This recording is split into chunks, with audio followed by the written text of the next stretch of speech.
क्या हाल अभी तुम्हारे?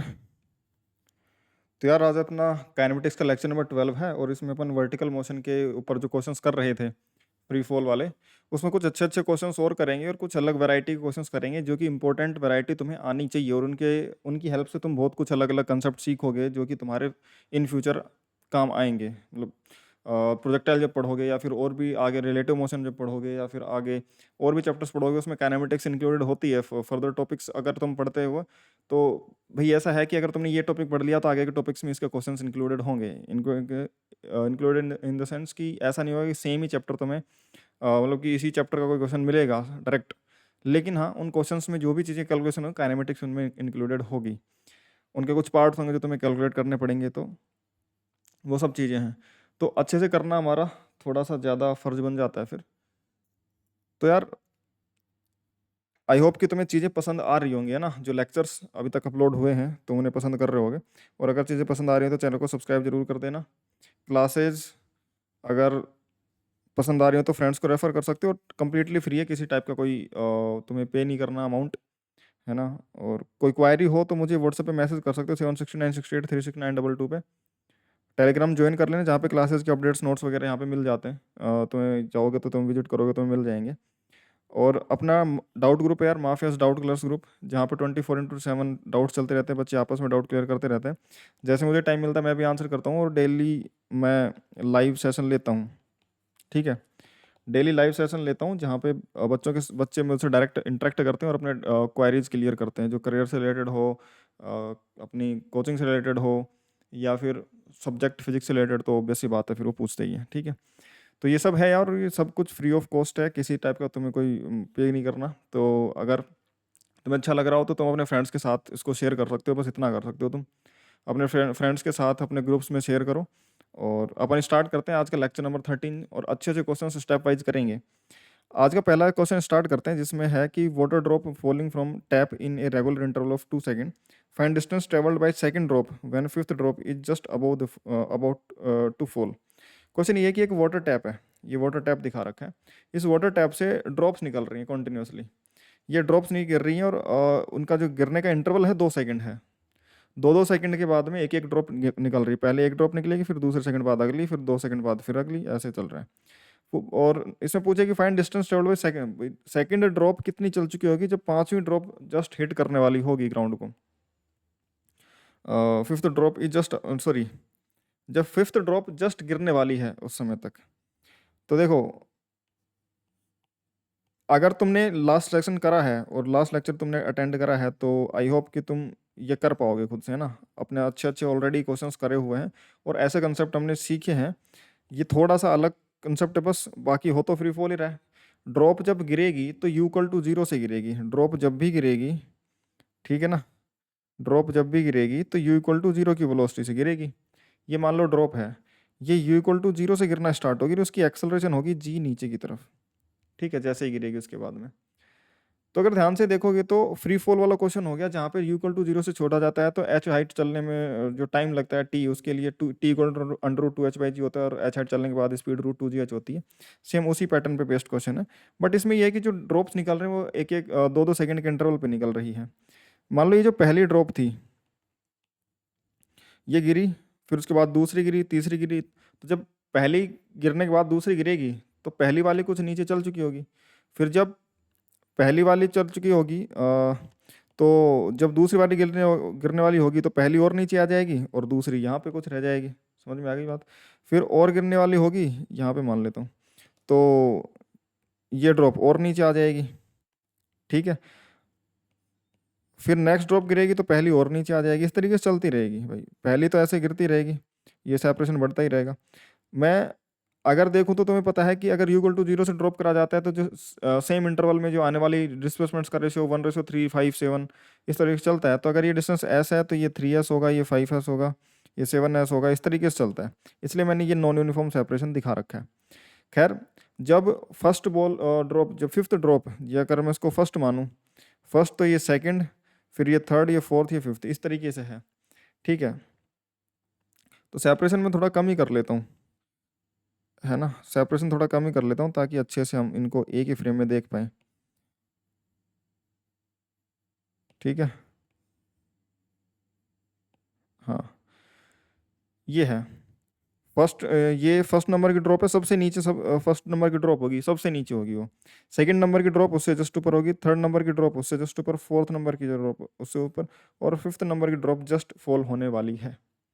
ठीक है, तो देखो 2-2 सेकंड का इंटरवल है, ये इससे 2 सेकंड आगे है, second fourth ball fifth ball से, थर्ड सेकंड फोर्थ वाली से 2 सेकंड आगे है, और सेकंड थर्ड वाली से 2 सेकंड का गैप है, और फर्स्ट और सेकंड में भी 2 सेकंड का गैप है। इस तरीके से ये गैप है, तो 2-2 सेकंड का गैप है। तो अगर यहाँ पे मैं बोलूँ कि ये t=0 पे गिरी थी, तो ये t=2 सेकंड पे गिरी थी, ये t=4 सेकंड पे गिरी थी, ये t=6 सेकंड पे गिरी थी, और ये t=8 सेकंड जस्ट होने वाला है।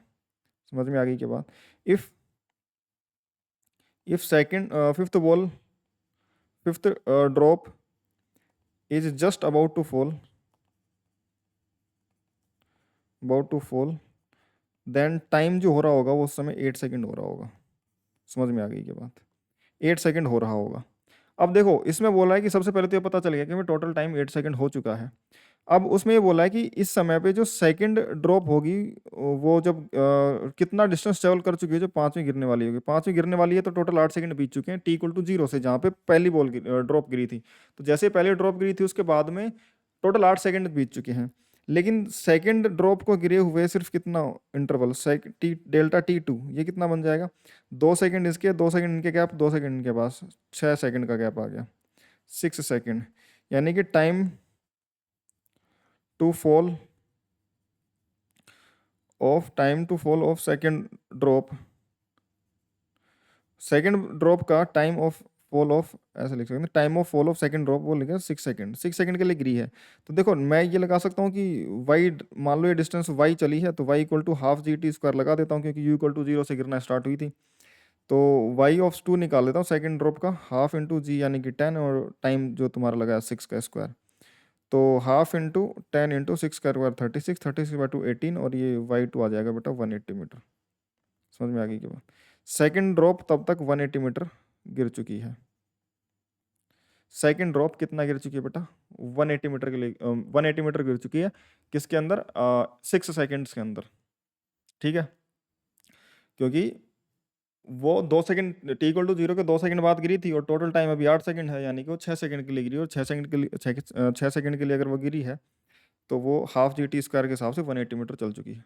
ठीक, आई होप कि ये क्वेश्चन तुम्हें क्लियर होगा, है ना? बेसिक सा क्वेश्चन था, बट हाँ हमें थोड़ा सा इसके बारे में सोचना था कि इस तरीके से टाइम निकालना, क्योंकि जनरली बच्चे क्या करें, 2-2 सेकंड के होना, पांचवी ड्रॉप गिरने वाली है तो इसको 10 सेकंड लेकर के चीज़ें सोल्व कर लेते हैं, और गलत आ जाता है फिर आंसर, कि इसको 10 हुए हैं तो फिर उसको 8 सेकंड लगेंगे, फिर 8 में निकालोगे तो ऑब्वियस सी बात, आंसर तो गलत आएगा ही।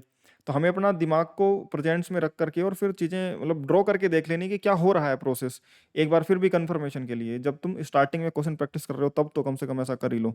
ये डायरेक्ट वाली अप्रोच एग्जाम के लिए ठीक है, या फिर तुम घर पे जब टाइम बाउंड प्रैक्टिस कर रहे हो तब के लिए, जब सीखने के लिए तुम प्रैक्टिस स्टार्ट कर रहे हो तब तुम्हें चीज़ें ड्रॉ करके सोल्व करनी चाहिए।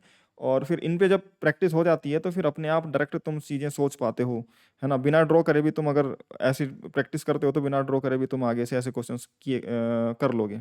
ठीक है, चलिए नेक्स्ट क्वेश्चन है यार, कि नेक्स्ट क्वेश्चन पूछा है कि a hot air balloon start flying vertically up from with constant speed 5 meter per second.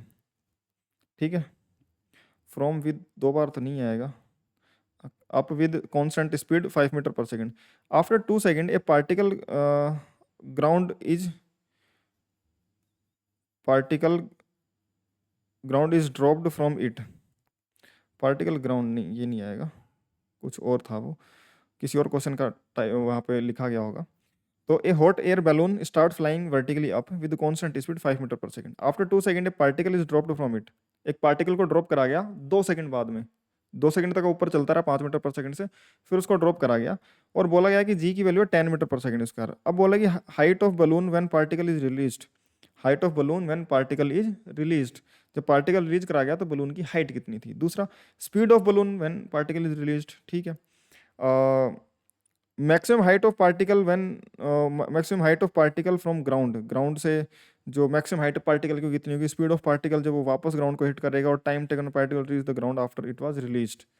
भाई रिलीज करने के बाद में जब वापस ग्राउंड पे आएगा तो कितनी स्पीड से टकराएगा और कितने टाइम में आएगा, ये सब चीज़ें हमसे पूछी हुई हैं। ठीक है, एक बार वीडियो पॉज करके तुम खुद से इस क्वेश्चन को करने की ट्राई करो।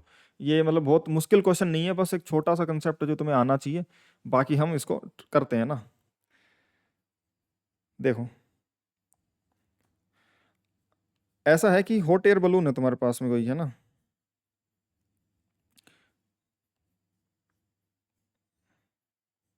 ये हॉट एयर बलून है, इसमें तुम खड़े हो, ठीक है,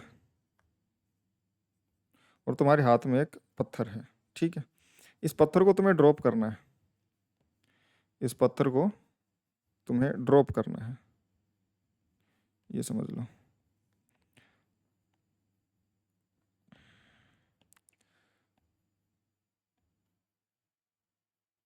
ये पत्थर है तुम्हारे पास में, इसको तुम्हें ड्रॉप करना है, और ये बलून जो है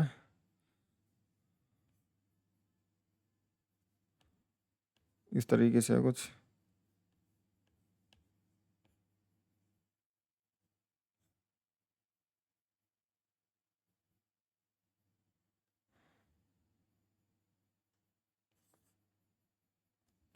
ये हॉट एयर बलून है कुछ ऐसे।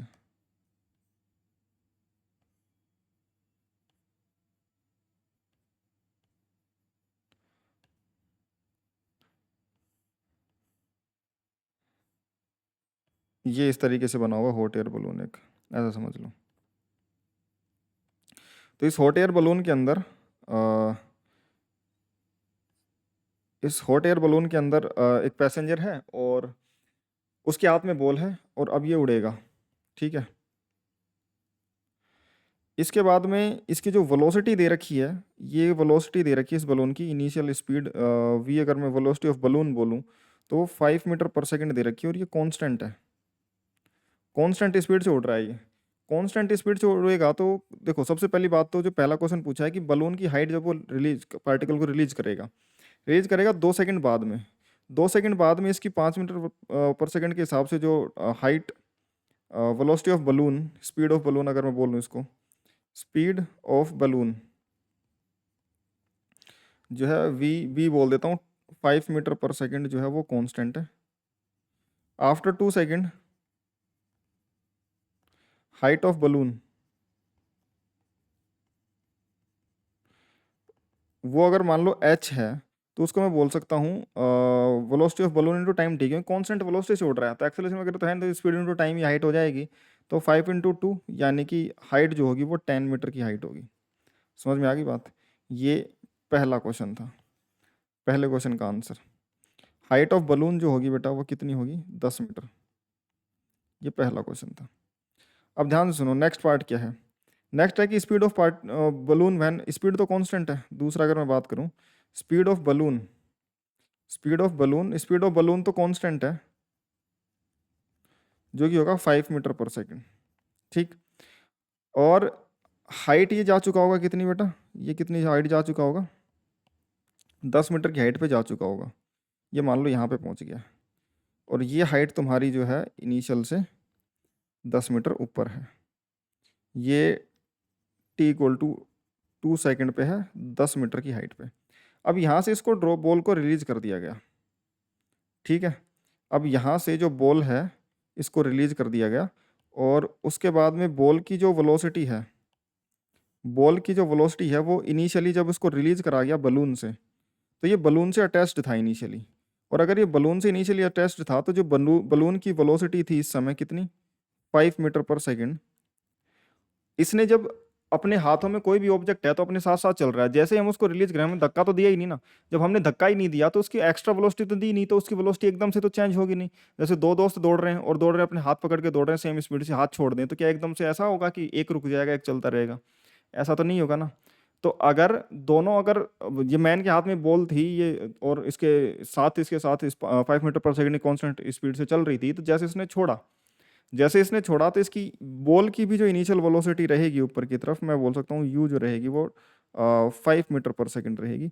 और उसके बाद में जो ये बॉल है वो ऊपर जा करके और वापस नीचे गिरेगा इस तरीके से। हालांकि ये वर्टिकली सीधे जाएगी, ये वर्टिकली सीधे जाएगी और फिर वापस गिरेगी ऐसे। बट हाँ, अपवर्ड और डाउनवर्ड मोशन के जो पाथ हैं उसको अलग अलग दिखाने के लिए मैं इस तरीके से इसको ड्रॉ कर ले रहा हूँ।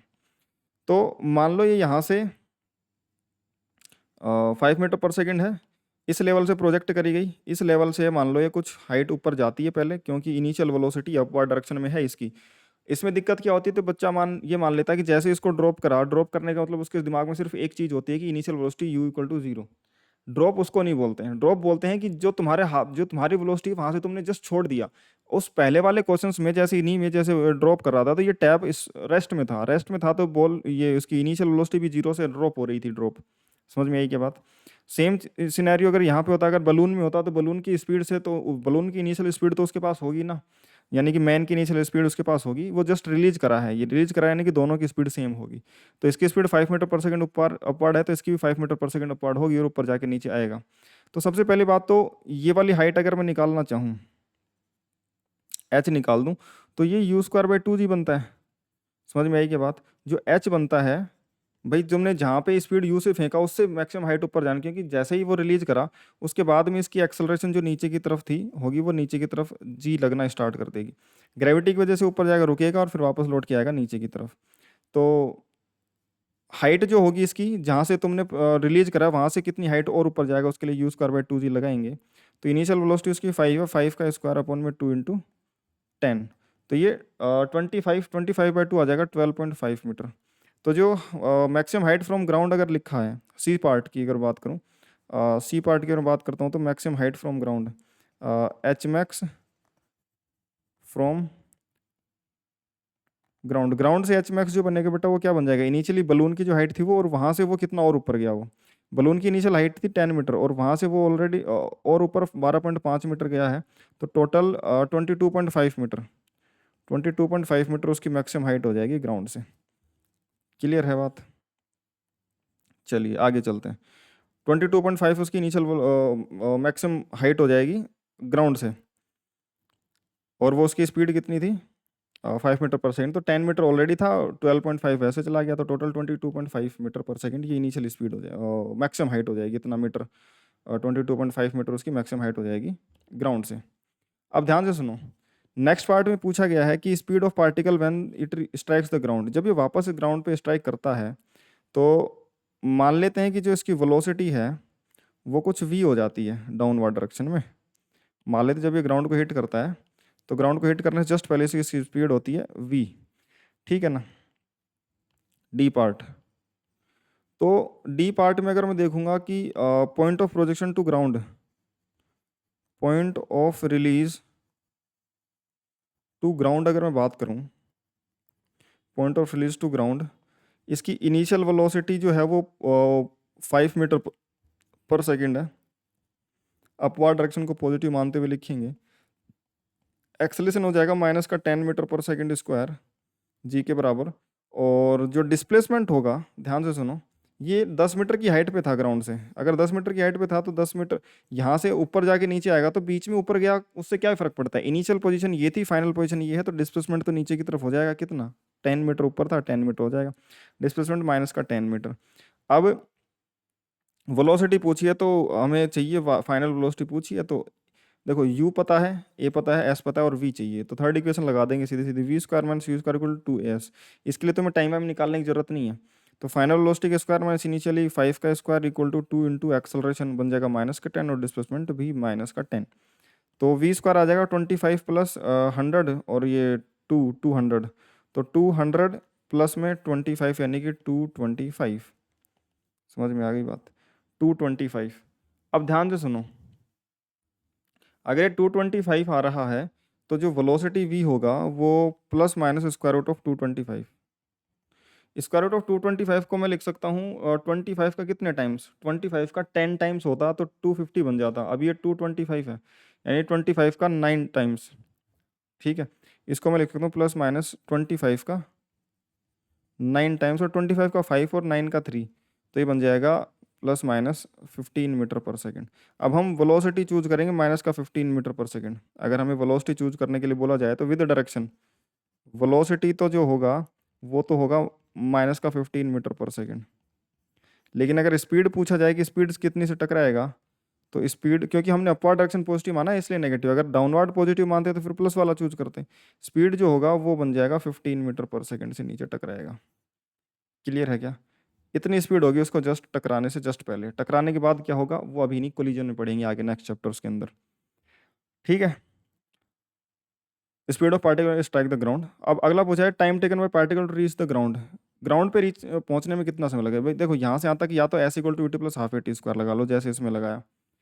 ठीक है, ई पार्ट में मेथड वन तो ये है कि तुम S equal to you T plus half A T square लगा दो। डिस्प्लेसमेंट वही माइनस का 10 meter, initial velocity 5 into T minus का half into 10 into T square, और यहाँ से दो टाइम आ जाएंगे T1 और T2। T1 और T2 दो टाइम आएंगे। क्यों? क्योंकि एक क्वाड्रेटिक इक्वेशन है, इस हाइट पे सिर्फ एक बार रहा है तो एक सॉल्यूशन आएगा। यहाँ पे वो दो बार रह चुका होगा, दो बार रहेगा। दो बार कौन सा? देखो T=0 यहाँ पे था, T=0 के बाद में एक टाइम पॉजिटिव आएगा जो ये आंसर होगा अपना। लेकिन एक अगर सेम मोशन नीचे से करता हुआ आता, ये यूनिफॉर्म ग्रेविटी के अंदर जितनी स्पीड से यहाँ पे उतनी स्पीड से यहाँ पे प्रोजेक्ट करा जाता तो ऊपर जाके ऐसे आता। तो अगर वो सेम ग्रेविटी में ही मोशन कर रहा होता बलून के अलावा, तो कितने टाइम पहले वो इसी सेम जगह पे होता डिस्प्लेसमेंट पे, वो वाला नेगेटिव टाइम आएगा, क्योंकि ये 0 है तो उससे पहले का टाइम नेगेटिव। लेकिन उससे पहले तो कांस्टेंट वेलोसिटी चल रहा था ना ये, तो हम उसको आंसर में नहीं ले सकते। तो T1 अगर मान लो पॉजिटिव है तो ये आंसर हो जाएगा, T2 आएगा नेगेटिव, वो आंसर नहीं होगा। हम पता लगा सकते हैं पॉजिटिव नेगेटिव आंसर कैसे आएंगे। ठीक है, कोई एक उसको T2 बोल दो, पॉजिटिव को, जो भी है, लेकिन पॉजिटिव वाला आंसर होगा। ठीक है, अब ध्यान से सुनो दूसरा मेथड। इसको भी अगर मैं सोल्व करना चाहूँ तो 2 से मल्टीप्लाई कर दो और 5 से डिवाइड कर दो। 5 से डिवाइड कर दिया तो ये 2 बन गया और ये 2 बन गया। अब 2 से 2 कैंसिल आउट करवा दो तो ये बन जाएगा -2 equal to t minus t square.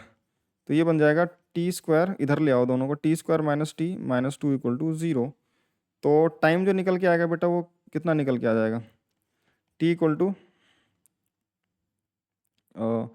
-b-1 plus minus b square, यानी कि -1 का स्क्वायर, माइनस का 4 इंटू ए यानी कि 1 इंटू सी यानी कि -2 अपॉन में 2 इंटू ए यानी कि 1।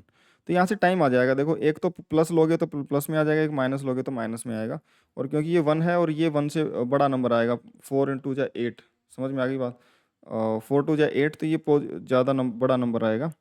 टी बन जाएगा तुम्हारे पास -1 plus minus square root of 1 plus 8 upon में 2।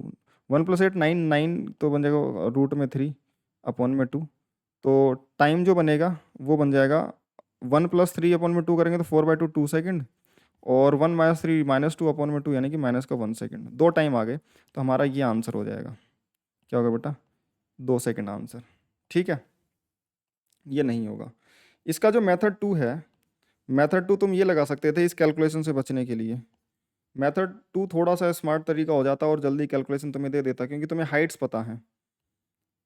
ठीक है, तुम्हें क्योंकि हाइट्स पता है, तो मैं ये डायग्राम यहाँ से कॉपी कर लेता हूँ ताकि वहाँ हमें दोबारा से मेहनत ना करनी पड़े, और ये वाला डायग्राम मैसी भी ना हो, अगर यहीं पे करेंगे तो ये मैसी हो जाएगा।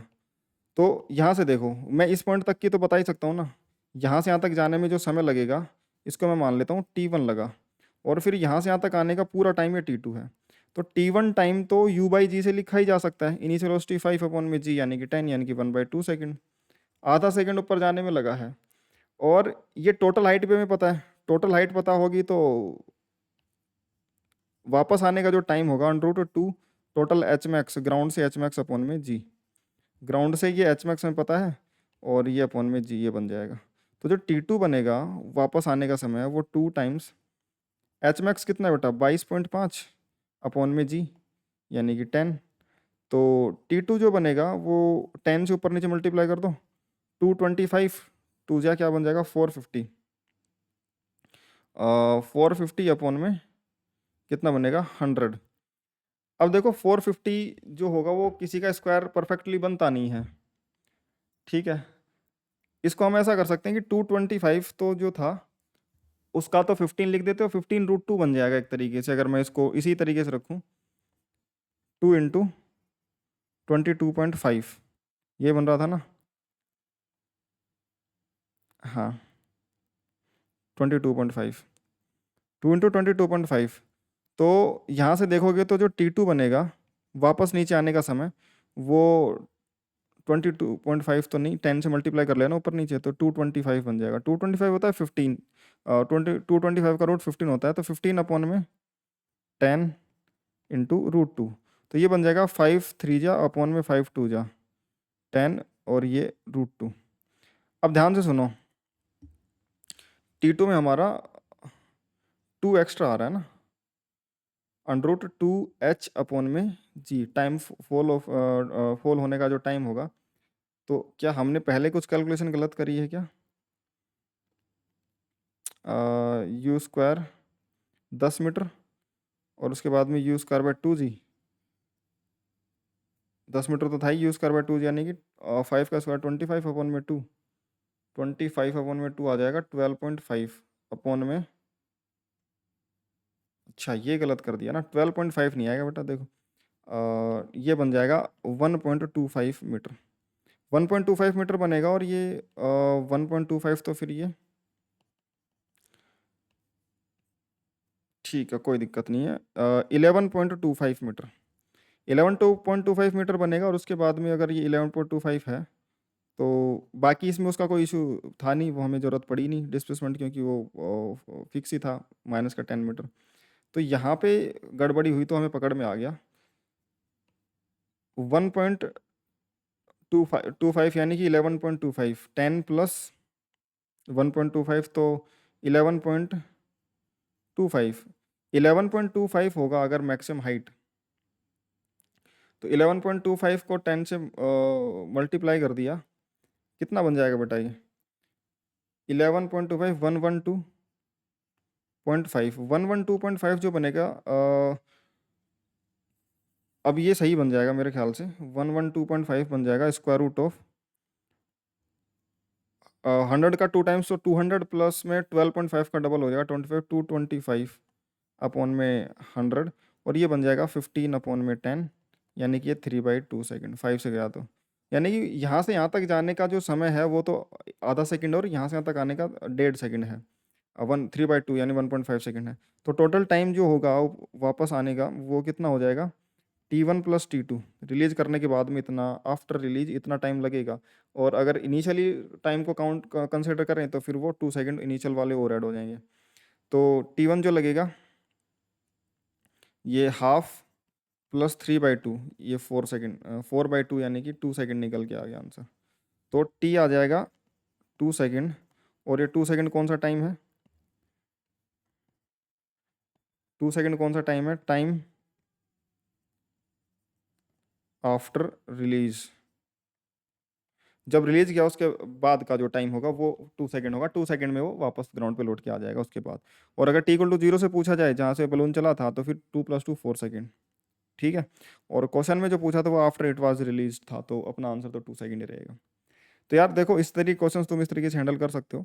नेक्स्ट क्वेश्चन है, ध्यान से सुनना, कि जी की वैल्यू है 9.8 मीटर पर सेकंड स्क्वायर, और बोला कि कांस्टेंट एयर ड्रैग है present, constant air drag present है यहाँ पे, due to air friction which is due to which constant retardation produced is 2 metre per second square. Air drag जो है वो कांस्टेंट एक्सेलरेशन प्रोवाइड करता है, इस तरीके से हमें गिवन है कि एयर ड्रैग से जो भी आता है वो चाहे जैसे मर्जी चल ले पार्टिकल, लेकिन एयर ड्रैग जो आएगा हवा की वजह से जो रिटार्डेशन प्रोड्यूस करेगा, वेलोसिटी के अपोजिट फोर्स लगेगा, उसके अपोजिट एक्सेलरेशन देगा, वो 2 metre per second square produce कर सकता है एयर ड्रैग। अब बोला कि जो मैक्सिमम हाइट, पार्टिकल की मैक्सिमम हाइट ग्राउंड से कितनी जा सकती है, ऊपर जाके नीचे आने में क्या टाइम लगेगा, और जब टकराएगा तो क्या स्पीड होगी, ये सब चीज़ें हम कैलकुलेट कर सकते हैं, ठीक है। मैं तुम्हें कहूँगा कि एक बार खुद से ट्राई करो कि एयर ड्रैग क्या हो सकता है, किस तरीके से काम कर सकता है,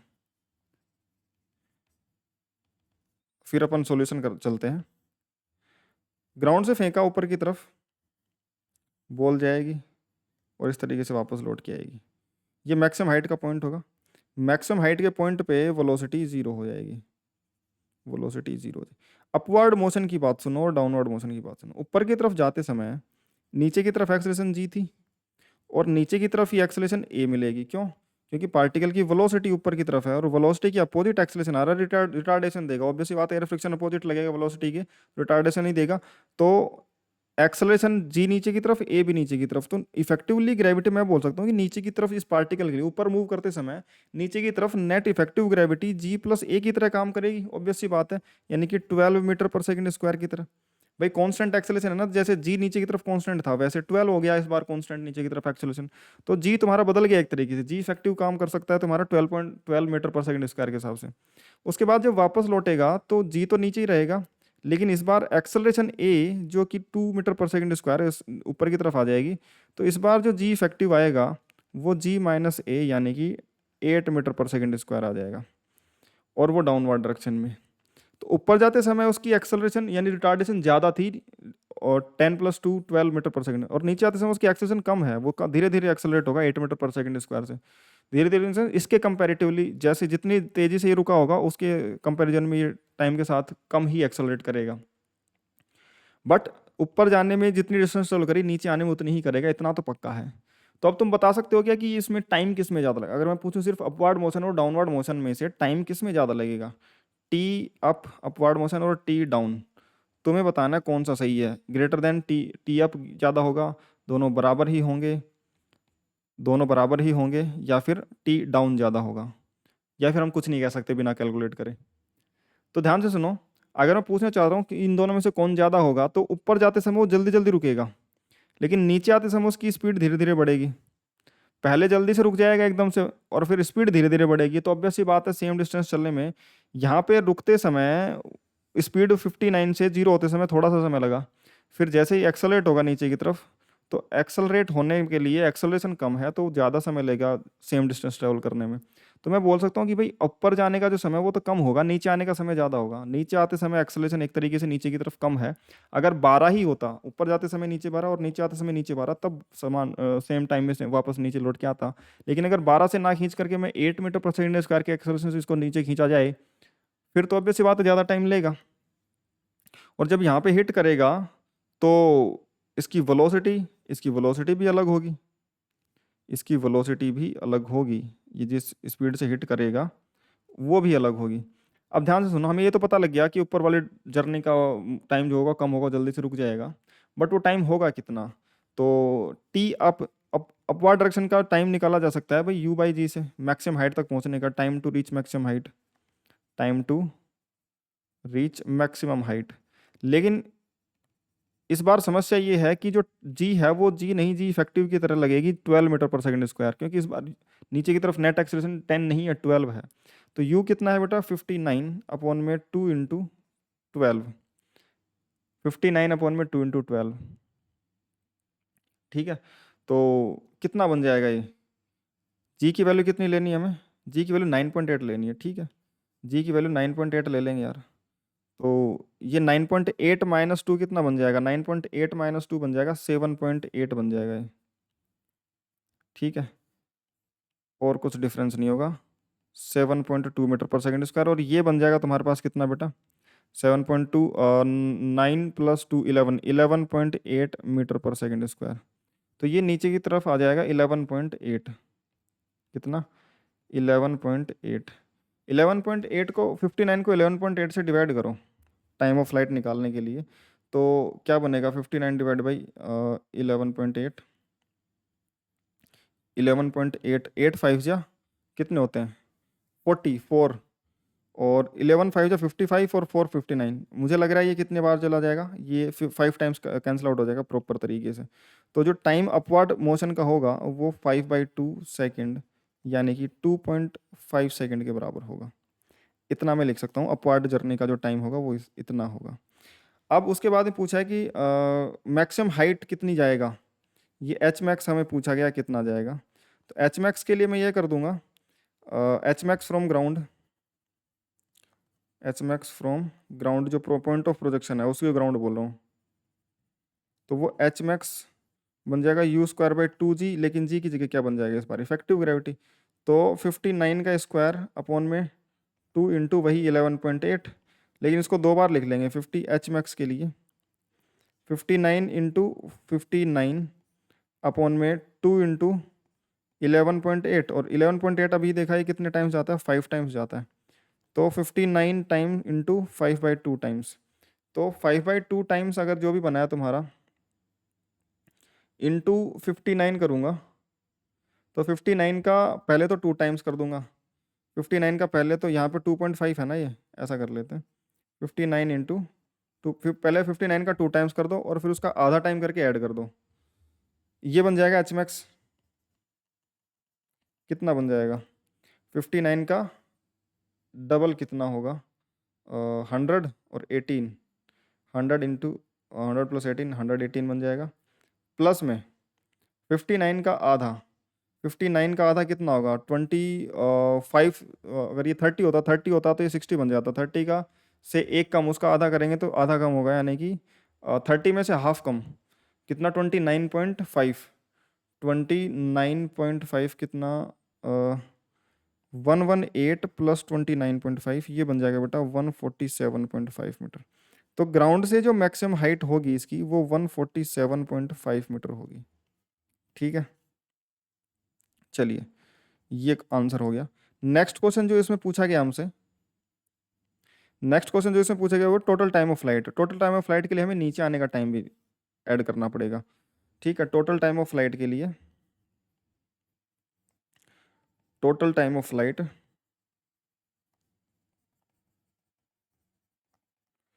इसमें टोटल टाइम निकालने के लिए अपवर्ड मोशन का टाइम प्लस डाउनवर्ड मोशन का टाइम।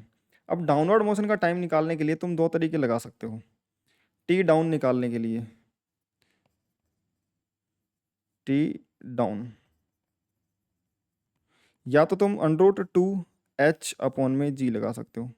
h मैक्स से गिरेगा तो कितना टाइम लगेगा? 2 टाइम्स, लेकिन g की जगह आएगा g इफेक्टिव, क्योंकि इस बार उसकी नीचे की तरफ गिरने की एक्सेलरेशन 10 नहीं है, इस बार 8 ही है, सॉरी 7.8 ही है।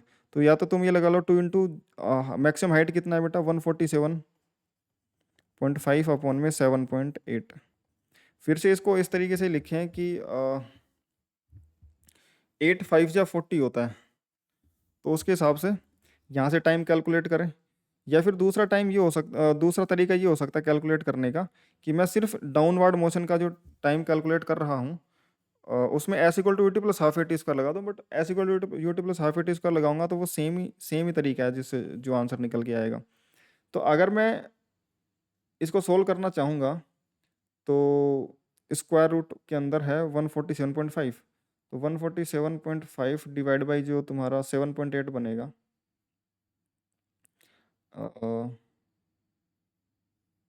ये टाइम उसके अंदर आएगा यार, पॉइंट्स के अंदर बन रहा है कुछ, है ना, उसके अलावा तो कोई तरीका है नहीं यहाँ पे। टी डाउन जो भी बन के आएगा √2 टाइम्स, मैं कैलकुलेटर से करके बता देता हूँ तुरंत में ताकि अपना टाइम वेस्ट ना हो। 147.5 डिवाइड बाई 7.8, ठीक है, कितना? 18.9 आ रहा है। 2 इंटू 18.9, और अगर 2 इंटू 18.9 आ रहा है तो उसको भी मल्टीप्लाई कर दो 2 से 18.9 को, इंटू 2, ये बन जाएगा 37.82।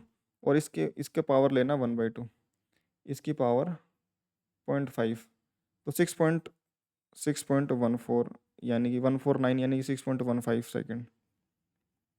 ठीक है, यानी कि टाइम जो लगेगा वो टी डाउन, डाउन का जो टाइम है वो 6.2 सेकेंड लग रहा है। देखो ऊपर रुकने में इसको कितना समय लग गया था, ऊपर जाते समय उसको रुकने में कितना समय लगा? सिर्फ 2.5 सेकेंड। लेकिन नीचे आने में सेम हाइट चला है, लेकिन नीचे आते समय एक्सेलरेशन में देखो, ऊपर जाते समय और नीचे आते के समय की एक्सेलरेशन में कितने का डिफरेंस है? 2 + 2 4 का, एक में 2 ज़्यादा है एक में 2 कम है, 4 का डिफरेंस है। तो उसकी वजह से टाइम में देखो, जो टाइम जो तुम्हारा 2.5 सेकेंड ही लग रहा था उसका लगभग 3 गुना के से थोड़ा सा कम है बस, है ना, उतना टाइम लग रहा है तुम्हें। डाउनवर्ड मोशन का जो टाइम होगा वो 6.2 के आसपास होगा। तो जो टोटल टाइम ऑफ फ्लाइट होगा वो T up plus T down, upward motion का 2.5 प्लस 6.2, जो टोटल टाइम ऑफ फ्लाइट बनेगा बेटा वो 8.7 सेकेंड का बन जाएगा। कितना बन जाएगा? 8.7 सेकेंड। और जब वापस लौटेगा तो उस समय किस स्पीड से हिट करेगा? या तो हमने ये निकाल लिया है कि टाइम निकाल लिया है, स्पीड, मैक्सिमम हाइट, स्पीड ये है नहीं लेकिन अपन कर लेते हैं। Find speed with which it will hit the floor floor को हिट करेगा वो कितनी स्पीड होगी। तो v इक्वल टू या तो मैं रूट टू जी एच लगा लो, two G effective into H. H हमें पता ही है कितना बनना चला है, वो टोटल हाइट हमने निकाली थी 147.5 मीटर, 147.5 मीटर। या तो मैं ये कर लूँ, और जी इफेक्टिव तुम्हारा डाउनवर्ड मोशन का कितना, 7.8 मीटर पर सेकेंड स्क्वायर। ठीक है, इस तरीके से मैं स्पीड निकाल सकता हूँ। या फिर अपने पास टाइम भी है और एक्सेलरेशन भी है ना, टाइम भी है और एक्सेलरेशन भी है, तो मैं ये भी लगा सकता हूँ v equal to u plus a t. और हाईएस्ट पॉइंट से देखूंगा तो 0 प्लस एक्सेलरेशन जी इफेक्टिव कौन सा वाला, 7.8 डाउनवर्ड मोशन वाला, और टाइम टी डाउन वाला। समझ में आ गई बात। मैं इनिशियल से फाइनल तक लगातार v equal to u plus a t नहीं लगा सकता, क्योंकि बीच में एक्सेलरेशन बदल गई है। तो जहाँ पे कांस्टेंट एक्सेलरेशन हाईएस्ट पॉइंट से नीचे आते समय कांस्टेंट एक्सेलरेशन थी 7.8, उसमें मैं लगा सकता हूँ। तो उस तरीके से मैं कर सकता हूँ इसको। ठीक है, चलिए नेक्स्ट क्वेश्चन पे चलते हैं। नेक्स्ट क्वेश्चन बोला है कि body is projected vertically apart with certain speed from the top of A tower reaches the ground in T1 if it is projected vertically downward from the same point with the same speed it reaches the ground in T2 time required to reach। देखो बहुत ही अच्छा question है, लेकिन बहुत ही calculation तुम्हें बहुत समझदारी के साथ करनी पड़ेगी।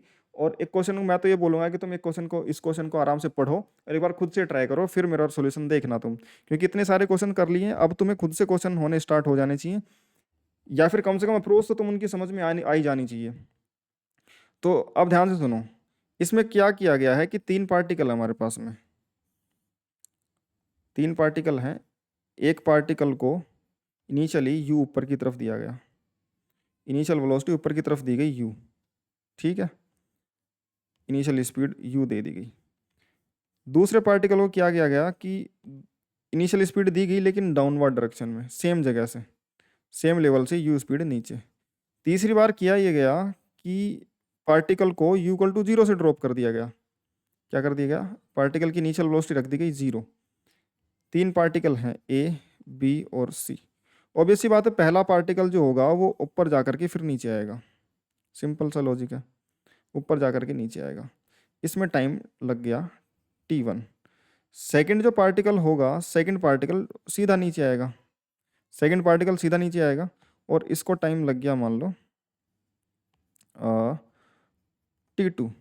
तीसरा पार्टिकल भी सीधा नीचे आएगा, लेकिन इसके पास इनिशियल वेलोसिटी नहीं है।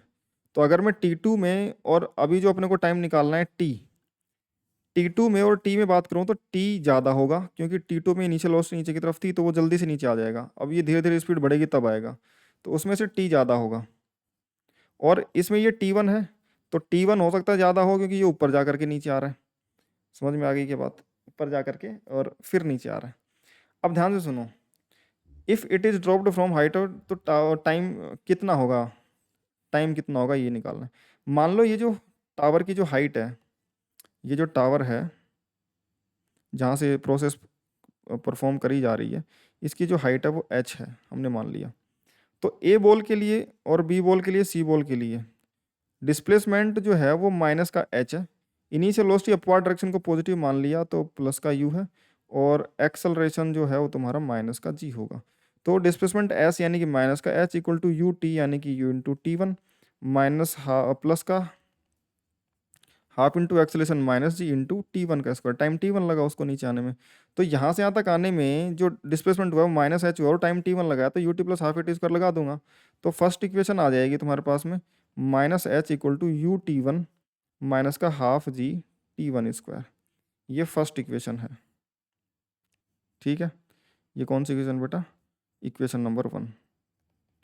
बी के लिए बनाओ, बी के लिए बनाओगे इसको साइमल्टेनियसली इधर पैरेलल बना लेता हूँ ताकि कैलकुलेशन मुझे अच्छे से समझ में आ जाए, ठीक है। बी पार्टिकल के लिए, बी पार्टिकल की इनिशियल वेलोसिटी डाउनवर्ड डायरेक्शन में थी, तो इनिशियली उसको माइनस यू दिया गया, डिस्प्लेसमेंट उसका भी माइनस एच ही है। जहाँ से छोड़ा गया जब भी पहुँच रहे हैं तो सभी का डिस्प्लेसमेंट तीनों का ही माइनस एच ही है, और एक्सेलरेशन वही माइनस जी है। तो मैं इक्वेशन लगाऊंगा initial velocity displacement minus h equal to initial velocity minus का यू इंटू टाइम, इस बार T2 लग रहा है, प्लस का half into acceleration minus g time T2 का स्क्वायर। तो इस बार आ जाएगा माइनस का h equal to u minus का यू T2 और माइनस का हाफ जी टी टू स्क्वायर। और यहाँ पे ये जो बनेगा ये इक्वेशन नंबर 2 बनेगी। क्या बनेगी बेटा? ये बनेगी इक्वेशन नंबर 2। लेकिन देखो हमें जो समस्या दे रहा है वो इनिशियल वेलोसिटी यू दे रही है। हाइट के फॉर्मेट में तो टी अगर मैं लिखूंगा तो इस टी को अंडर रूट 2h/g लिख दिया जाएगा। तो अगर मुझे h पता हो, अगर मुझे h पता हो तो क्या मैं ये टाइम निकाल सकता हूँ? मुझसे पूछा गया कि सीधा अगर मैं u = 0 से ड्रॉप करूँ तो टाइम जो लगेगा गिरने में वो t बताना है। तो देखो अगर मैं u को एलिमिनेट कर दूं किसी भी तरीके से और h निकाल लूं तो मुझे ये टाइम मिल जाएगा। तो इन दोनों इक्वेशन से u को कैसे एलिमिनेट किया जा सकता है? भाई दोनों से u की वैल्यू निकाल लो। u इंटू टी वन कितना होगा बेटा? u इंटू टी वन होगा उधर ये माइनस का half G T one square इधर चला जाएगा, तो माइनस का h प्लस का half G T one square. और यहाँ से निकालूंगा तो ये हाफ जी टी स्क्वायर इधर चला जाएगा। या फिर ऐसा कर लो, इसमें से इसको इधर ले आओ और इसको इधर ले आओ ताकि ये भी पॉजिटिव बन जाए। तो ये बन जाएगा u t two equal to h minus half ji t two square. अब दोनों को डिवाइड कर दो, यू टी वन अपॉन में यू टी टू। देखो यू कैंसिल आउट हो गया। हमारा पर्पज यही था एक साइड करने का इनको, ताकि हम डिवाइड करें और इस यू को एलिमिनेट कर दें। तो ऊपर तो बन जाएगा माइनस का h plus half G T one square और नीचे बन जाएगा बेटा एच माइनस का हाफ जी टी टू स्क्वायर। अब देखो u से तो u कट गया और अब चलेगा cross multiplication. Cross multiply t two इधर जाके मल्टीप्लाई होगा, टी वन इधर ये इधर मल्टीप्लाई होगा, तो उधर तो बन जाएगा एच टी वन माइनस का हाफ जी t two square into t one. ये टी टू स्क्वायर था उससे टी वन मल्टीप्लाई हुआ, ठीक है। इक्वल टू बन जाएगा माइनस का एच टी टू और प्लस का half G T one square into T two. इन दोनों में क्या चीज़ है? इन दोनों में क्या चीज़ कॉमन है कि एच टी टू को इधर ले आऊँ और इसको उधर ले जाऊँ तो ये सारे ऐड हो जाएंगे एक तरफ आके। तो h t one plus h T two equal to half G T one square t two plus half ji t two square t one. H common ले लिया तो t one plus t two बन गया, equal to ये बन जाएगा half G T one और t two common ले लिए तो यहाँ पे बन जाएगा टी वन प्लस यहाँ पे बन जाएगा टी टू। और इन दोनों में से एक देखूंगा तो t one plus t two की वैल्यू कट जाएगी और एच की वैल्यू निकल के आ जाएगी। हमारे पास आ गई बेटा एच की वैल्यू। बिल्डिंग की जो हाइट है वो टी वन और टी टू में निकल के आ जाएगी, half G T one into T two. अब हमारे पास एच है, एच है तो हम टाइम निकाल सकते हैं। जो टी होगा under root two H upon में जी होगा फ्री फॉल का। तो हमें जो टी निकालना था टी वन टी टू में, और ये हम फिर अपना फाइनल आंसर की तरफ जा रहे हैं। तो half into sorry two upon में जी इंटू ये जो एच है उसकी वैल्यू हो जाएगी half G T one into T two. अब इसमें ध्यान से देखो, टू जी से तो जी कट गया और ये टू से टू कट गया, तो जो टी बना वो root of g one g two बन गया। कितना बन रहा है? Root of g one g two. मतलब सुंदर सा आंसर आ गया, जी वन जी टू नहीं टी वन टी टू, ये टाइम बन रहा है। ठीक है, अब इसको ध्यान से सुनो। टाइम बन गया t one t two, root of t one t two. ये सिचुएशन बहुत इंटरेस्टिंग है कि अगर तुम किसी पार्टिकल को यू स्पीड से ऊपर फेंकते हो तो टी वन में आता है, यू से नीचे फेंक दो सेम लेवल से तो टी टू में आता है। तो जीरो से ड्रॉप करोगे तो कितने टाइम में आएगा? सिंपल टी वन और टी टू का जो आ रहा है वो रूट आ रहा है, मल्टीप्लाई करके रूट ले लो। ठीक है, अब ध्यान से सुनो। ये ऐसा लग रहा है जैसे तो जीपी में हो दोनों, तो तीनों क्वांटिटी जैसे तो जीपी में हो, उस तरीके का मतलब एक्सप्रेशन सा बन रहा है। खैर अपन नेक्स्ट क्वेश्चन पे चलते हैं। और नेक्स्ट क्वेश्चन भी अच्छा है, इसको अगर तुम ढंग से समझोगे तो। क्वेश्चन बोला गया कि बॉल ए को प्रोजेक्ट करा गया वर्टिकली ऊपर यू नॉट स्पीड से और बी को रिलीज करा गया यू इक्वल टू जीरो से, और दोनों के बीच में हाइट एच है। और एट द सेम टाइम पे जैसे इसको ड्रॉप करा वैसे इसको ऊपर प्रोजेक्ट कर दिया, एच हाइट की बिल्डिंग है, या फिर इनके बीच में इनिशियल सेपरेशन एच है। हमें फाइंड करना है कि टाइम वो जब एक दूसरे से कोलाइड करेंगे और वो हाइट बतानी है ग्राउंड से जहाँ पे कोलाइड, और सेम लाइन पे बोला है देख vertical in the same vertical line same time पे चले तो दे कोलाइड इन हवा में टकराते हैं। तो ये नीचे की तरफ आएगा ऐसे और ये ऊपर की तरफ जाएगा, तो बीच में हो सकता है ये यहाँ पे पहुंचे यहाँ पे पहुंचे और एक दूसरे टकरा दें। तो वही पूछा कि जब ये टकराएंगे तो वो टाइम कितना हो रहा होगा, और उस समय वो जो पॉइंट होगा कोलिजन का वो ग्राउंड से कितनी हाइट पे होगा। ये दोनों चीजें पूछिए। खैर सोल्व करते हैं इसको, इस डायग्राम को उठाते हैं ना। तुम चाहो तो खुद से ट्राई कर सकते हो एक बार। बाकी ऐसे क्वेश्चंस देखो, अभी तो हम इक्वेशन बना के करेंगे, जब हम रिलेटिव मोशन पढ़ेंगे ना, तो जब भी दो या दो से ज़्यादा पार्टिकल चल रहे होते हैं, उनके बीच की रिलेटिव पोजीशन वगैरह जो भी पूछी होती है, ऐसे क्वेश्चंस रिलेटिव मोशन से बहुत ही आसान तरीके से हो जाते हैं। बट वो तब तक नहीं होंगे जब तक हम उसको पढ़ नहीं लेते। जब तक नहीं पढ़ लेते, हमें नए तरीके आने चाहिए। ओरिजिनल जो बेस्ट तरीके हैं कि बिल्कुल फंडामेंटल तरीके से, वो तो हमें कम से कम आने ही चाहिए। हम मान लेंगे कि भाई अगर इनको कोलाइड करना है, तो देखो ये बॉल ऊपर से नीचे आएगी, जितने भी टाइम में कोलिजन होगा उतने टाइम में ऑब्वियस सी बात है नीचे वाली बॉल ज़्यादा चलेगी, क्योंकि उसकी स्पीड ज़्यादा ही रही। ठीक है। बट कुछ समय बाद इसकी स्पीड धीरे होते होते धीरे हो जाएगी। हो सकता है कि उसकी स्पीड बढ़ते बढ़ते ज़्यादा हो, तो हो सकता है वो ज़्यादा चल जाए। बट मैं मान लेता हूँ कि कुछ यहाँ पे कोलिजन हो रहा है, जो इनकी वेलोसिटीज हैं उनके हिसाब से ये पॉइंट ऑफ कोलिजन है, ऐसा मान लेते हैं हम कि यहाँ पे हो रहा है। अब कौन ज़्यादा चला कौन कम, वो अपने आप निकल के आ जाएगा वैल्यूज से। यहाँ पे ये कोलिजन हो रहा है मान लो, और टाइम टी पे हो रहा है। तो टाइम टी में ये कुछ y1 डिस्टेंस चला, उसको वाई बी बोल देता हूँ कि ये वाई बी डिस्टेंस चली होगी, और ये वाई ए एच ए बोल देता हूँ, और उसको एच बी बोल देता हूँ, सही रहेगा ना। एच बी डिस्टेंस चला, तो टाइम टी में एच बी जो बनेगा, भाई बी तो इक्वल टू जीरो से गिरना स्टार्ट हुआ, तो एच बी तो हाफ जी टी स्क्वायर हो जाएगा। लेकिन जो एच ए है वो टोटल हाइट में से एच बी को माइनस कर दो, तो जो एच ए होगा वो तो U T U naught into T minus का हाफ जी टी स्क्वायर। बोलो लगेगा कि नहीं लगेगा। जब मैं ए के लिए लिखूंगा, सॉरी बी के लिए तो नीचे की तरफ जी और नीचे की तरफ डिस्प्लेसमेंट है, तो h equal to half G T square लग गया टी टाइम में यू इक्वल टू जीरो से। इसके लिए ऊपर की तरफ वेलोसिटी यू नॉट है, नीचे की तरफ एक्सेलरेशन जी है, तो अपोजिट होगा। ऊपर डायरेक्शन में पॉजिटिव मान लिया, तो डिस्प्लेसमेंट एच ए जो बनेगा you not T minus half G T square. और एच ए को लिखा जा सकता है एच माइनस एच बी, तो लिख जाए H minus H B equal to you naught into T minus का हाफ जी टी स्क्वायर। और एच बी कितना है बेटा, एच बी ये displacement half G T square ही तो है, तो एच माइनस का half G T square equal to you naught into T minus का हाफ जी टी स्क्वायर। अब देखो यहाँ से हाफ जी टी स्क्वायर से half G T square minus का दोनों तरफ से कट गया, एच बन जाएगा यू नॉट इंटू टी, और टी निकल के आ जाएगा एच अपॉन में यू नॉट। देखो इतना सुंदर सा आंसर आया कि ये जी पे डिपेंड नहीं कर रहा, ये डिपेंड कर रहा है इनके बीच का सेपरेशन कितना है और वेलोसिटी कितनी है यू नॉट, बस इस चीज़ पे। भाई इन दोनों के बीच में कितनी हाइट है, हाइट का डिफरेंस है, और इनिशियली इसकी प्रोजेक्शन की वेलोसिटी इस यू नॉट कितनी है, इसकी अगर जीरो है तो ये टाइम इंडिपेंडेंट ऑफ जी आ रहा है। यानी कि किसी भी प्लानट पे अगर एच हाइट से पार्टिकल्स को सेम स्पीड से फेंका जाएगा, तो सेम ही टाइम के बाद में कोलिजन होगा। समझ में आ गई बात। और क्योंकि ग्रेविटी किसी प्लानट पे यूनिफॉर्म ही होगी, तो ये हाइट्स का रेशो भी सेम ही आएगा, बस टाइम अलग अलग होता जाएगा। सॉरी, टाइम सेम ही आएगा, टाइम सेम ही आएगा, बट जो डिस्टेंस है, जो डिस्टेंसेज हैं, वो डिस्टेंसेज का रेशो जो है, रेशो भी सेम ही रहेगा जी के हिसाब से, half G T square unit T minus half G T square से, टाइम अगर सेम आ रहा है तो सेम डिस्टेंसेज चलेंगे और सेम टाइम लगेगा, सभी जगह ऐसा ही होगा। ये इंडिपेंडेंट ऑफ ग्रेविटी आंसर आ रहा है। इसमें पूछा गया है कि height of the point from the ground where they will collide, height of the ground point from the ground, ground से वो पॉइंट जिसकी पॉइंट की हाइट बतानी है। ध्यान से सुनो, ये हाइट निकालने के लिए मैं टोटल हाइट में से एच बी माइनस कर दूं। समझ में आ गई बात। तो एच बी अगर मैं निकालना चाहूँगा, जो कि हाफ जी टी स्क्वायर था, तो टी की वैल्यू तो half ji H by you not है, उसका होल स्क्वायर लगा दिया। तो एच बी जो बनेगा वो बेटा बन जाएगा हाफ, यानी कि ये बन जाएगा एच स्क्वायर अपॉन में two g into u not square, ये एच बी है।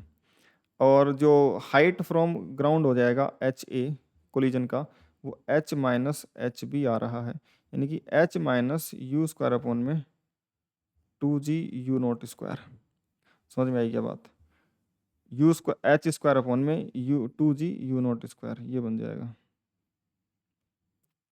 ठीक है, इस तरीके से तुम इसको कैलकुलेट कर सकते हो अगर तुम्हें ये कैलकुलेशन करनी हो तो। एक सेकंड, ये जो बनेगा वो कितना बनेगा, हाफ जी एच बाई, तो जी ऊपर आएगा ना, जी ऊपर आएगा, कैलकुलेशन थोड़ी सी सही कर लेते हैं। G times h square upon में two you not square, g times h square upon में टू यू नॉट स्क्वायर, ये बन जाएगा आंसर। ठीक है, इस तरीके से हम चीज़ें कैलकुलेट कर सकते हैं, और ये क्वेश्चंस आसान और भी हो जाएंगे जब हम वो पढ़ चुके होंगे, रिलेटिव मोशन पढ़ चुके होंगे। ठीक है, बट उसके लिए हमें इंतजार करना पड़ेगा, रिलेटिव मोशन अभी आने में समय है। पहले हम पहले ग्राफ पढ़ेंगे 1D के, फिर हम प्रोजेक्टाइल मोशन पढ़ेंगे, यानी कि 2D मोशन पढ़ेंगे, और फिर हम जा करके पढ़ेंगे अपना रिलेटिव मोशन। ठीक है, नेक्स्ट चलते हैं यार, नेक्स्ट क्वेश्चन पे। ये क्वेश्चन बोल रहा है कि find ratio of time taken by particles from A to C. दो पार्टिकल हैं ए एंड बी, ऐसा समझ लो। ये एक तो ए से सी तक जाता है और एक ए से बी जाता है। ये सर्कल है रेडियस आर का, that r T1 and T2। अगर यहाँ पे जाकर टाइम T1 और यहाँ पे, यहाँ से यहाँ तक जाने में टाइम T2 लग रहा है, T1 और T2, तो उसका रेशियो बताना है T1 अपॉन में T2 का, फाइंड रेशियो ऑफ टाइम। ठीक है ना, ध्यान से सुनो, ये क्वेश्चन थोड़ा सा इंटरेस्टिंग है, क्योंकि इसका रिजल्ट बड़ा ही इंटरेस्टिंग निकल के आता है। तुम अगर कर सकते हो तो एक बार ट्राई करो, एक्सेलरेशन निकाल करके और डिस्प्लेसमेंट निकाल करके ये सब चीज़ें निकालने की कोशिश करो। मान लो ये एंगल जो है वो थीटा है, और एंगल थीटा है, तो ये देखो डिस्टेंस टोटल कितनी बनेगी, r प्लस आर 2r। तो अगर मैं इसको ज्वाइन करूँगा यहाँ पे, तो मैं सीधा ये बोल सकता हूँ ना कि सरकमफेरेंस पे जो डायमीटर सबटेंड करता है 90 डिग्री का एंगल करता है, तो जो राइट एंगल ट्राइंगल है उसमें ए बी जो है वो हाइपोटेनियस है, तो ए बी का कोस कॉम्पोनेंट ए सी लिखा जा सकता है। ए बी का कोस थीटा कॉम्पोनेंट जो होगा वो ए सी लिखा जा सकता है, और ए बी है 2r का कोस थीटा बन जाएगा बेटा ए सी। समझ में आ गई बात? तो ए सी जो डिस्प्लेसमेंट है वो है 2r कोस थीटा। अब ध्यान से सुनते जाना, लेकिन ये वायर है, इस तरफ एक वायर प्लेस किया हुआ, खींचा गया है, उसके ऊपर ये पार्टिकल गिरेगा। अगर ये सीधा गिरता, जैसे इस वायर पे अगर गिरता, तो जी एक्सेलरेशन से गिर जाता, क्योंकि वर्टिकल डायरेक्शन में कोई फोर्स नहीं, सीधा नीचे एम जी लग रहा है। लेकिन जब इस पे गिरेगा, तो इस पे गिरेगा तो वो जी एक्सेलरेशन से नीचे तो गिर नहीं सकता। वो जैसे नीचे गिरना चाहेगा, ये इस बीड को इसमें फंसा रखा है, वो स्ट्रिंग उस पर फोर्स लगा देगी ऊपर की तरफ, और ये जी एक्सेलरेशन से नहीं गिरने देगा वर्टिकली डाउनवर्ड। ये इस तरफ चल रहा है, इस तरफ चलने की जो एक्सेलरेशन होगी, देखो नीचे की तरफ अगर एक्सेलरेशन जी है, तो जो एक्सिस है एंगल थीटा पे, उस एक्सिस की तरफ जी का जो कंपोनेंट आता है वो कितना बन जाएगा बेटा, जी कोस थीटा। तो जो एक्सेलरेशन होगी, acceleration along along A C, जो पार्टिकल की एक्सेलरेशन होगी वो बन जाएगी A equal to G cos theta. अब जो टाइम लगेगा उसके लिए S equal to you T plus half A T square लगा देते हैं। डिस्प्लेसमेंट होगा ए सी, इनिशियल वेलोसिटी 0 है, प्लस हाफ इंटू एक्सेलरेशन ए इंटू टाइम टी का स्क्वायर। अब ध्यान से सुनो, ए से सी तक का जो डिस्प्लेसमेंट है वो है कितना, 2r cos theta, equal to half into acceleration है बेटा g cos theta along A C, g cos theta acceleration है, इंटू टी स्क्वायर। देखो अब ध्यान से सुनो, कोस थीटा से कोस थीटा कट गया, थीटा से इंडिपेंडेंट आंसर आ रहा है, √2 इंटू 2r अपॉन में जी। ये √4r अपॉन में जी है, या फिर 2√r अपॉन में जी है। ये टाइम है। इस टाइम में एक खासियत है, ये टाइम इंडिपेंडेंट ऑफ थीटा आ रहा है।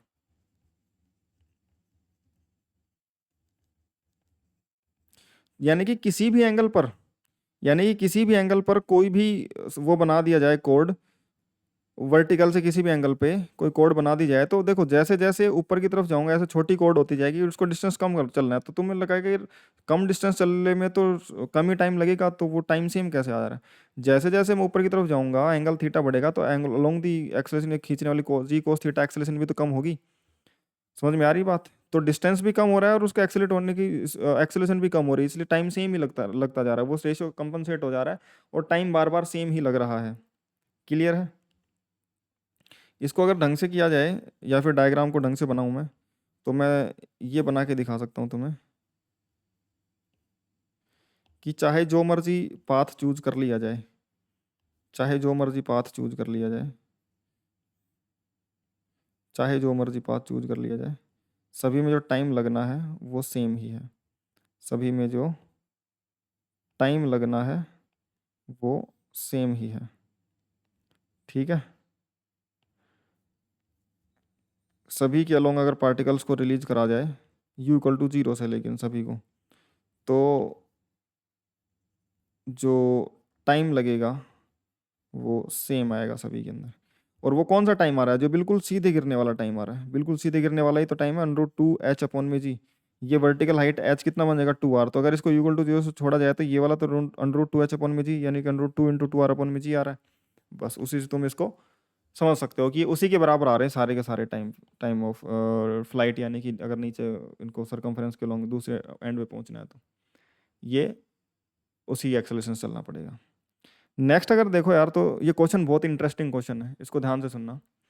एक पार्टिकल है dropped from top of A building of height h height की बिल्डिंग के टॉप से एक पार्टिकल को ड्रॉप करा जाता है, यानी कि h हाइट की बिल्डिंग है, यहाँ से u=0 से ड्रॉप कर दिया गया। पार्ट एक्सेलरेशन ड्यू टू जो acceleration of particle due to air drag है वो depends on velocity as a function of as velocity a not equal to minus का के वी। यानी कि जब वो नीचे गिर रही है ड्रॉप, तो बॉल तो नीचे किसी इंस्टेंट पे वी है, तो ऊपर की तरफ जो एक्सेलरेशन है वो माइनस का के वी है, और नीचे की तरफ ग्रेविटी जी है, ग्रेविटी की एक्सेलरेशन जी, तो नेट एक्सेलरेशन जी माइनस के वी बन गया कि नहीं बन गया डाउनवर्ड डायरेक्शन में, अगर पॉजिटिव मान लो डाउनवर्ड को। तो अब ये एक्सेलरेशन आ गया, इसको पूछा है कि speed of particle when it reaches the ground, ground पे जो पहुंचा तो स्पीड कितनी होगी। मैं तुम्हें हिंट दे देता हूँ कि एक्सेलरेशन जो आ गया, acceleration v d by d h करके तुम निकाल सकते हो। टाइम निकालने के लिए तुम एक्सेलरेशन को d v by d t करके तुम कैलकुलेट कर सकते हो, बट हाँ ये कॉम्प्लिकेटेड फंक्शन बनेगा इंटीग्रेशन में। इसका इंटीग्रेशन थोड़ा सा टफ होगा, वो तुम्हें ढंग से करना पड़ेगा, और अगर तुम नीट के स्टूडेंट हो तो आई वॉन्ट रिकमेंड यू कि तुम इसको ट्राई करो। जेई के लिए बच्चों के लिए मैं जरूर कहूँगा कि तुम इसको ट्राई करना और कोशिश करना इसको सोल्व करने की। हालांकि इंटीग्रेशन में तुम्हें थोड़ी दिक्कत होगी, सब्स्टिट्यूशन मेथड लगाना पड़ेगा तुम्हें, बट हाँ तुम ट्राई कर सकते हो और तुम्हें करना भी चाहिए। ठीक है, तो भाई तुम्हारा जो भी आंसर है कमेंट सेक्शन में बताना, फिर देखते हैं क्या आंसर आता है। बाकी गंदा सा फंक्शन बनेगा ये मैं तुम्हें पहले ही बता देता हूँ। ठीक है, इंटीग्रेशन भी गंदा बनेगा और उसका आंसर भी गंदा सा बनेगा, तो ट्राई करना और जो भी आंसर हो तुम बताना, और अदरवाइज तुम्हें कोई भी कन्फ्यूजन होगी किस तरीके से सोल्व होगा तो तुम्हें पता ही है, फिर 24/7 अपना डाउट ग्रुप चलता है, वहाँ पे आके तुम डिस्कशन कर सकते हो। बाकी यार ये आज का होमवर्क है, कोचिंग मटेरियल जो तुम्हारा है उसमें से तुम्हें खुद को सेलेक्ट करने होंगे जो जो क्वेश्चन तुम कर सकते हो इस टॉपिक के, और उसके अलावा एचसीबी के कुछ ये क्वेश्चंस हैं जो कर सकते हो। ठीक है ना, इरोडो के ये क्वेश्चंस हैं जो कर सकते हो, एसबीटी के ये क्वेश्चंस हैं, साथ में पाथफाइंडर के क्वेश्चन तुम कर सकते हो। वर्टिकल मोशन मतलब खत्म ही समझो एक तरीके से, हमने सभी वैरायटी के क्वेश्चंस इसमें कवर कर लिए हैं, अच्छे अच्छे क्वेश्चंस, और जो भी वैरायटी तुम्हें आनी ही चाहिए वो सारी वैरायटी हमने कवर कर ली है। तो एडवांस लेवल तक की तुम्हें कोई दिक्कत नहीं है वर्टिकल मोशन की। अब हम नेक्स्ट लेक्चर से ग्राफ स्टार्ट करेंगे, ठीक है ना, और ग्राफ पढ़ना स्टार्ट करेंगे जो कि बहुत इंपॉर्टेंट पार्ट है। मतलब इस ग्राफ बहुत सारे बच्चों को सारी चीज़ें समझ में आती है, ग्राफ में बहुत इश्यू रहता है।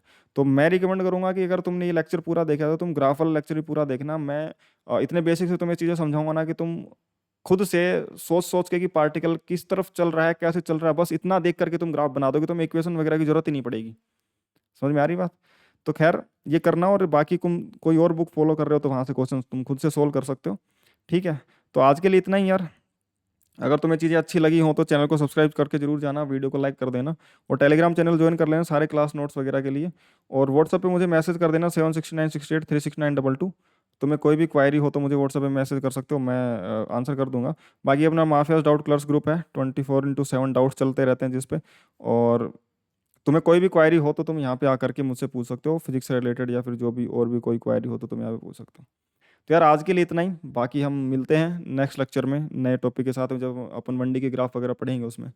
ठीक है, तो बाय।